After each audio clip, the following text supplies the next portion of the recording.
I'm Duane Stateler, and our farm is located in northwest Ohio, outside of Macomb, and we are about 35 miles southwest of Toledo.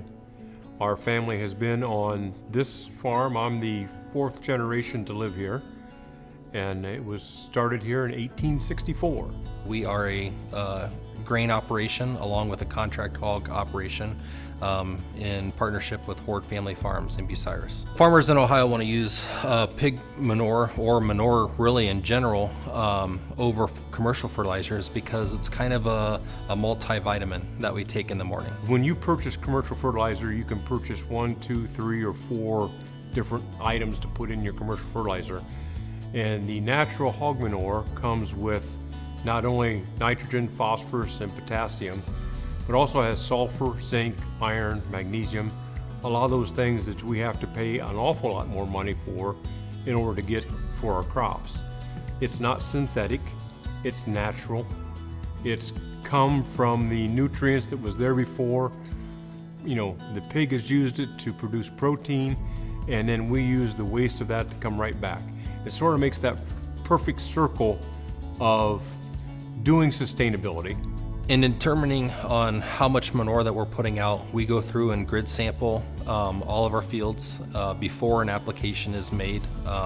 We typically grid sample everything about every 3 years, if not just before we're going to apply that manure to our field. Once we get those soil samples, we can basically take that on a computer, that field, and we can build a map of exactly what we want to apply and where we want to.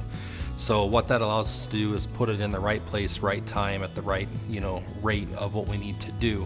The manure is very valuable.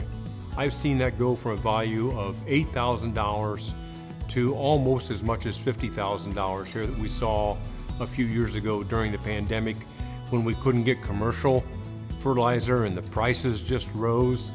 That was the high point for our manure. So it's a valuable product, it's a valuable commodity. There's lots of myths that we're just opening up the back of our manure tank and just letting it go. And that couldn't be farther from the truth with the technology that we spent into the variable rate.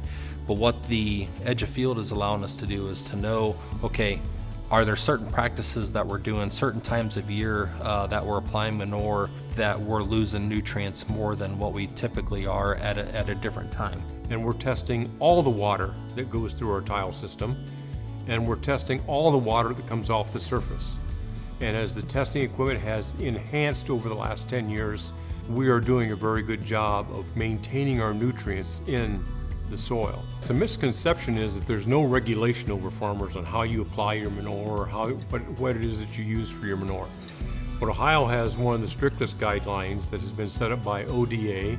There are guidelines that are set in place for us to know environmentally what we can put on the ground or inject into the ground. Not only are we looking at it as an economic part of it, but we're also looking at what our levels are environmentally.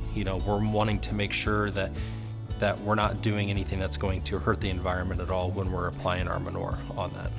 Where technology is now compared to even 10 years ago, when we started getting this variable rate technology is a vast improvement for where we're at. I think as a farmer, we look at why we're doing what we do is because I think we all kind of feel that God put us on this earth to be a steward of his land, to make sure that we're doing the right thing. You just don't go out and make new ground. This ground is what we have. So if we're doing the right things to it for water quality, for what our soil levels are and everything like that, as long as we're doing the right thing, we know that is still going to be there for the next generation and the next generation after that. So that's what drives us to be able to be environmental stewards, is making sure that we are leaving a lasting impression on what the next generation has to be able to work with. It's been a great experience for us to have opened up our farm as part of the demonstration farm. We've had visitors here from people who know nothing about the farm. We've entertained congressmen, senators, a governor, so it's been very exciting on that aspect. But I can tell you that our best clientele that we have are the people that don't know anything about what we do. You can see it in their eyes that they're being told something that is different from what they've been led to believe, And whether you change their mind exactly or not, those have been rewarding for us because you get the sense that, okay, yeah, we do make a difference.